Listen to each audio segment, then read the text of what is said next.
Yeah, let's go ahead and talk to Dee in Iowa. Dee, what's on your mind today? Hi, guys. Nice to talk to you all again. Yeah, glad to hear from you.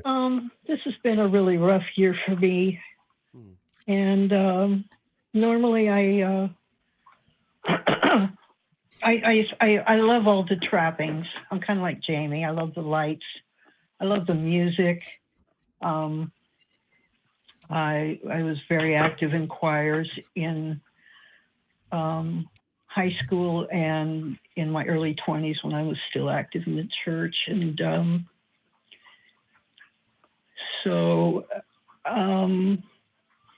but I'm not, leaning into the spiritual part of it. And I'm just wondering, how did you guys spend your first holiday season without family? Big question. Yeah. Jamie, what you got? So this was something I had to learn to deal with after I moved from the UK to the US. Not only was I separated from my family back in England, but because I had to often work over the Christmas period, my new family, my now ex-wife and stepdaughter, would travel to visit friends in Louisiana. So I was often alone at Christmas. Now, to their credit, we would have a celebration before they'd go. We'd open presents and have dinner and that kind of thing. And it was very, very pleasant. So it's not like they were just abandoning me.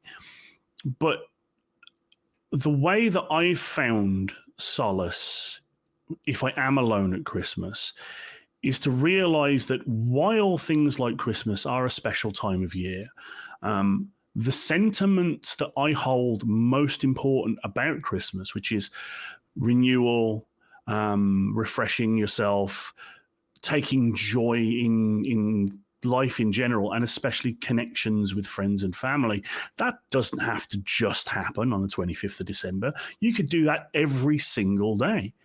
So maybe you can't spend actual Christmas Day with friends and family, but you'll get a chance in the future to find someone to spend time with and just save that joy up and use it then. So while I might not I think I'm actually working Christmas this year. I'm going to be manning phone lines and taking calls from people rather than going out and celebrating.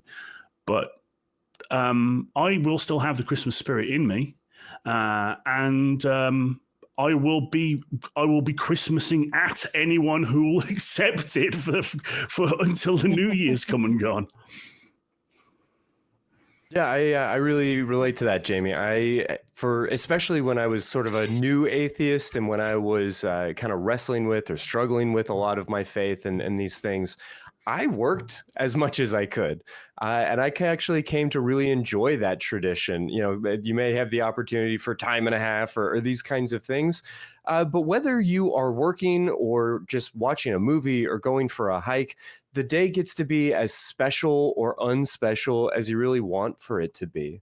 I think there can be this sort of sense of obligation that we're supposed to feel something. And that's one of the reasons the holidays can be such a depressing period for so many folks. It's not just that we are sort of noticing that the year has turned over or comparing it this year versus last year, but there's so often this notion that if we can't be happy today, when can we be happy? We're supposed to be happy on Christmas. And there's no shoulds or supposed tos about your feelings. You just feel the way that you feel.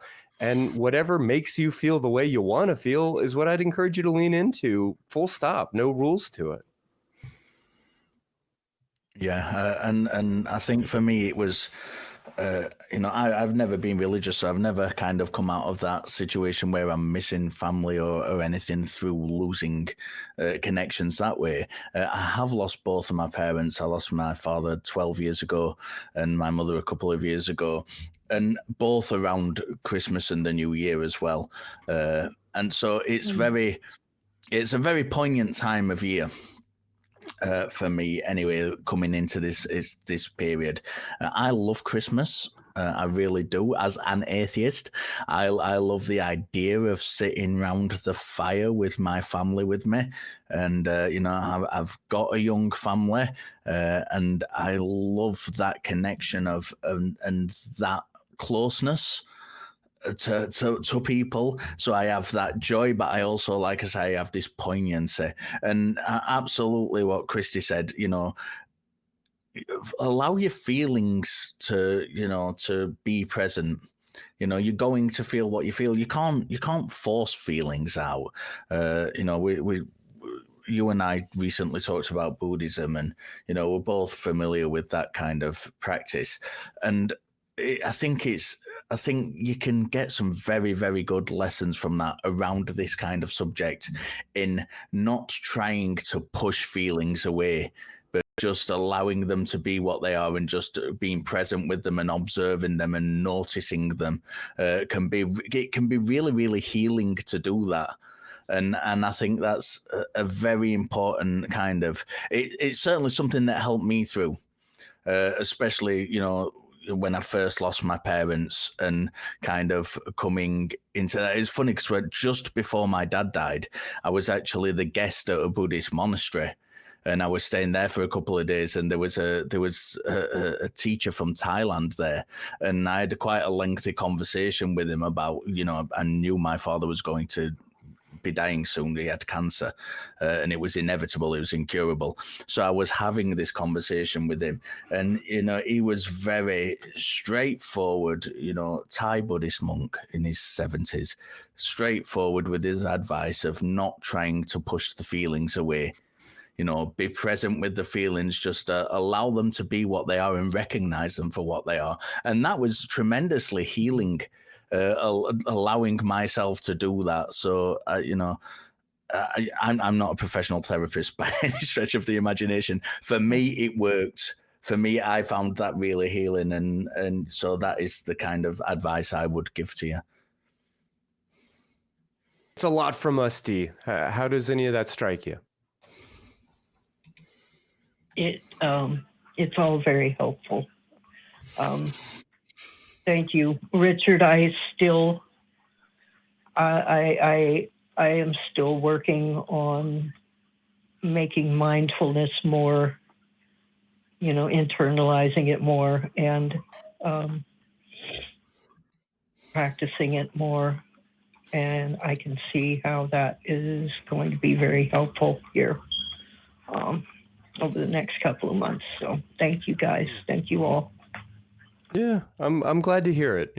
This is a little bit out of nowhere, but just to say it, I think when we talk about mindfulness, we so often get to this place of like wanting to level up or achieve or eventually check a box or feel like, well, now I've done it. Now I'm mindful. And we wouldn't say that about kind of any other attribute or skill set. Like there's not a point where we say, oh, he's strong. Like, yeah, there's somebody might be stronger or weaker than they used to be, or than somebody else. Maybe you are a mindful person or a not very mindful person, but everybody has some physical strength and we can make that stronger. But no one ever gets to a point where they're just like, I'm done. This is it. And nobody ever is so weak that they have no strength. However mindful you are or you aren't, you can continue to build on it and grow with it. And then it'll kind of fade, just like all of our gym routines mid-February. It's part of it. Yeah. Sounds good, guys. Thanks so much for sharing. I appreciate the personal perspectives and stories. Thank you so much. Thanks for giving us a call. Hope you have a wonderful holiday season, even in the midst of what sounds like some really profound sorrow. So thank you for calling.